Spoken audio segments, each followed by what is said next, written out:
I don't know if this is even on, but whatever.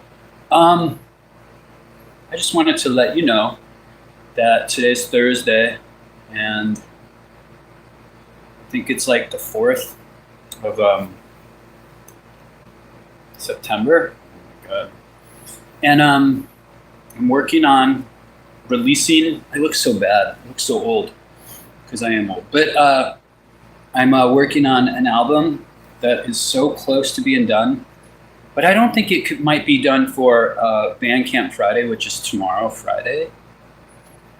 But what I will do is I will release maybe a single tomorrow. It's called Wizard of Oswald. It's about the obvious. It's pretty good. I mean, I don't know. It's good. I like it. It's different than what I had been doing, but I will release that tomorrow. It's called Wizard of Oswald. I don't know why I made this. Oh yeah, I just wanted to say also, so look for that tomorrow.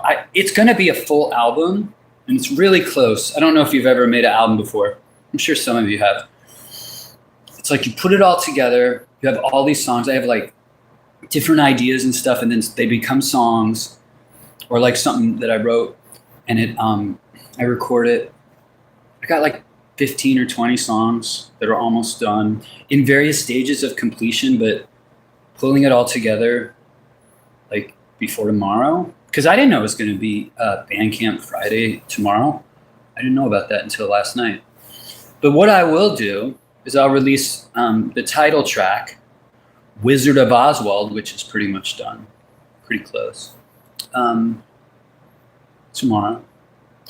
Also a cover song. I covered the song Can You Feel It by the Jacksons. Do you know this song? Can you feel it? Can you feel it? It's a good song. And my version is like pretty faithful. It's that's pretty, well, I don't know how done that is.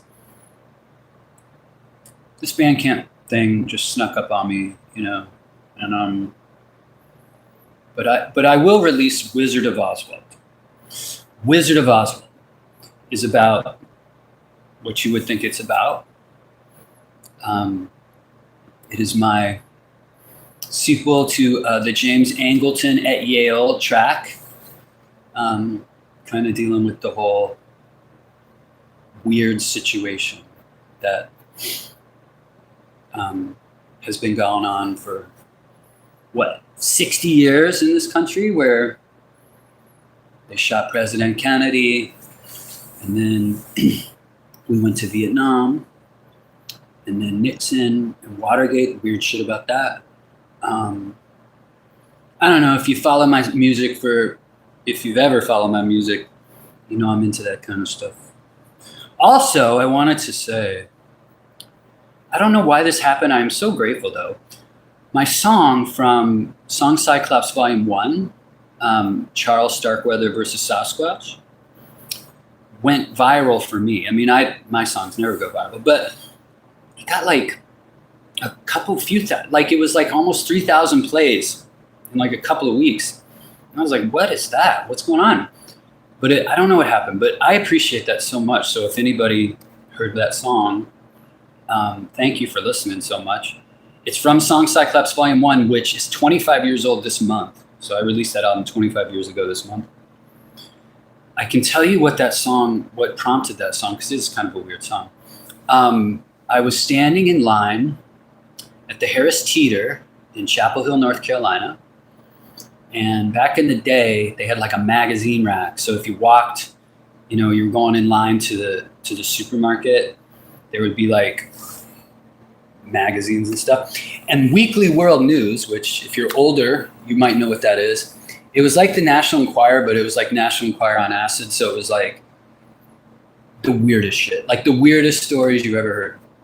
So on the cover of this particular issue, it said, Charles Starkweather, famed spree killer, Charles Starkweather, and his relationship with Sasquatch.